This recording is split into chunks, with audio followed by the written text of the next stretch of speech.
দিন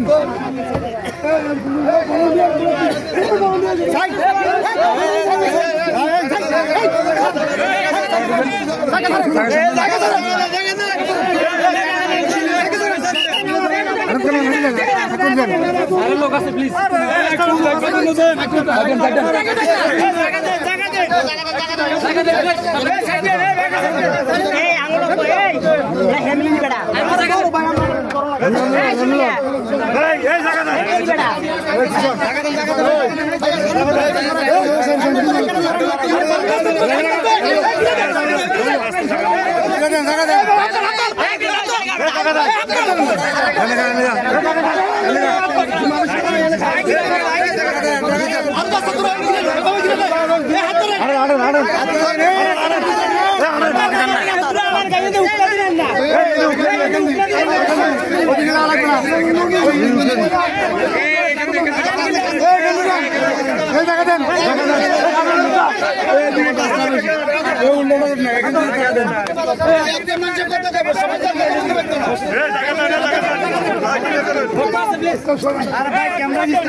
আমাদের এখানের সমস্যাটা এটা আপনার সবথেকে আনন্দ আপনি আনন্দিছি খাওয়া দাওয়া আমরা আপনার কাছে একটা জিনিস দাবি চানদিবাসী আমাদের এটা আপনি যেটা ম্যাপ করছেন আমরা রায় পাইছি কোর্ট থেকে আমাদের সীমানাটা ঠিক করে দেন আমরা যদি হাতিয়া যায় ট্রেনের কাছে পরে তুমি কোন যাবে এখন আপনি সুবিধা দাঁড়ান না কিন্তু আমরা ঢুকছি ওটা হাতিয়া ওরা এভাবে ম্যাপ করছে আর আপনার ম্যাপ হলো ভুঁইয়ের হাটের থেকে একবার সমান পর্যন্ত যেটা আমরা রায় পাইছি এখন সামনে নির্বাচনের আগে সেটা নির্ধারণ করবো আমরা এখন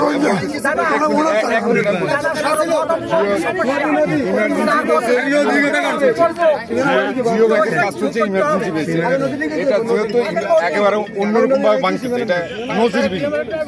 ওই যে 15 ফিট বাই 5 ফিটের এই জিও ব্যাগগুলো আছে সমস্যাটা আমি বলি ইঞ্জিনিয়ার সব লোক আমি কথা বলছি আঙ্কেল সমস্যা হলো আমাদের একটা বাজেট যেটা কানুনে আনছে এটা এখন অর্থের জন্য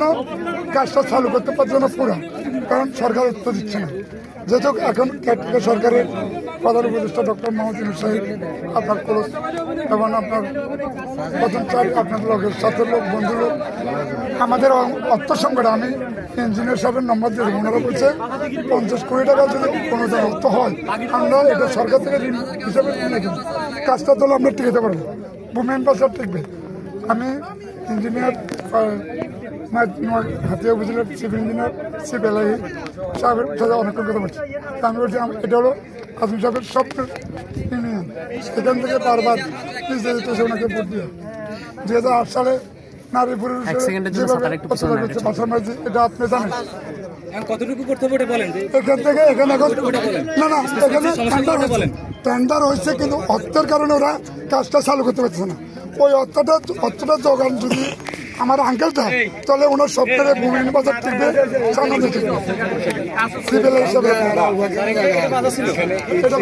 একটা শর্ট এই শর্টটা জায়গার কারণে এখানে বেশি ভাঙতেছে যদি এই শর্টটা ড্রেজিং করে ভালো দেওয়া যায় তাহলে এখানে ভাঙতে কালো করে দেখা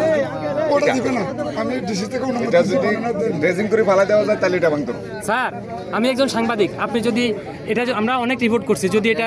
অচিরে যদি এটা যদি কোনো প্রতিরোধ করা না হয় এই বাজারটা আপনি পরের সপ্তাহে দেখবেন না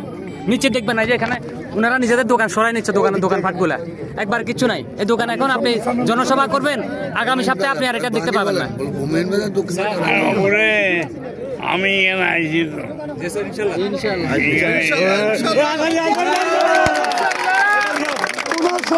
ওনার সর্বসানন্দ উনি টিকাবে এখান থেকে উনি 2008 সালে এমপি সংসদ সদস্য ওনার সানন্দ উনি টিকাবে ওনার সবাই বলবে ইনশাল্লাহ উনি কথা দিচ্ছে আসছে এই কারণে আর কিছু না আর আপনাদের ভালোবাসা আপনার দোয়া ওটা স্রোতের কারণে এটা বেশি ভাঙছে। এটা ভাঙতেছে। আসল স্রোতটা হচ্ছে ওখানে বাড়ি খেয়ে এই স্রোতটা এখানে প্রভাব ফেলতেছে এই জায়গায় স্যার। এখন ওই সামনের জায়গাটাকে এটাকে ড্রেসিং করার ব্যবস্থা করতে হবে, নাহলে আমরা এখানে যত ব্লক ফেলান এখানে কোনো কাজ হবে না। প্ল্যানটা নিয়ে বুঝতে হবে। আমাদের বিষয় না, আমাদের অবিশেষ মনে হয়। হ্যাঁ অবশ্যই। আমরা চেষ্টা করতে দোষ নেই। আমরা চেষ্টা করতে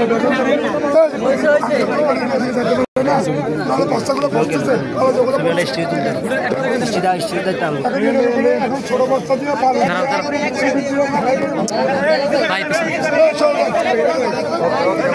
অনেক জায়গা দিয়ে দেন, এবার জায়গা দিয়ে আর কাম হয়ে যাবে। ভাইয়া নদী